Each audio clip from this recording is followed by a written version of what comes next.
Grabe talaga 'no? Ganito yung face card ni Atisa Manalo for Miss Universe 2025.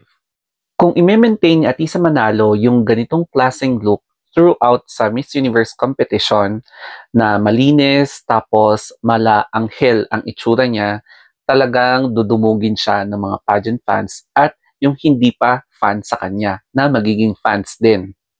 As a long time pageant fan, way back pa ng Kopong-Kopong, so nakita ko na si Atisa Manalo na napaka-diyosa 'no, nung sumali siya noong 2018 sa Binibining Pilipinas.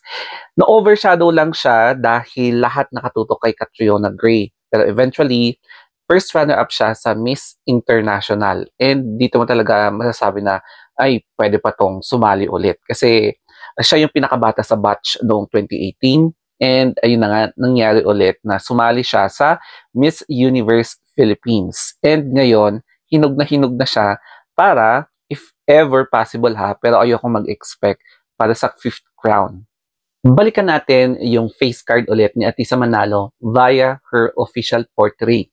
So makikita nyo dito na malinis and mukhang binalik nila kung ano yung makeup niya nung sumali siya sa Miss International. Ganito kalinis, hindi masyadong makapal yung makeup. Parang nude-nudan yung type na ginawa sa kanya, no? The makeup and styling. Tapos kahit na anong hairstyle ang ipagawa sa kanya, either straight, wavy hair, mga ganyan, nakapusod, parang manika talaga yung itsura niya, di ba? Pero kung i-compare mo sa pagbabalik ni Atisa noong Miss Universe Philippines 2024 after 6 years, mukhang drastic yung change ng kanyang makeup and styling, no? Mas makapal with that red lipstick, tapos medyo bolder din yung kanyang eye makeup. And during that time, she landed as the second runner-up. And then, nung sumali siya or pinadala siya sa Vietnam for Miss Cosmo, she landed as one of the top 10 finalists. Ito nga pala yung recent na beauty pageant journey ni Atisa Manalo.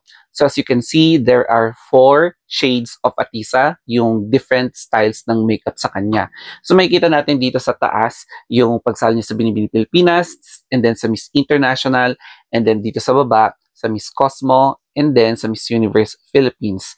And I believe, mukhang binabalik nila yung makeup niya noong sumali siya sa Miss International. So, sa tingin ko, kung ako yung tatanungin nyo, basing from my subjective observation, pinakabagay sa kanya yung etong side na to, yung Miss International tsaka yung Miss Universe Philippines 2025 na kanyang makeup na hindi masyadong makapal, hindi masyadong bold, hindi masyadong smoky eye, pero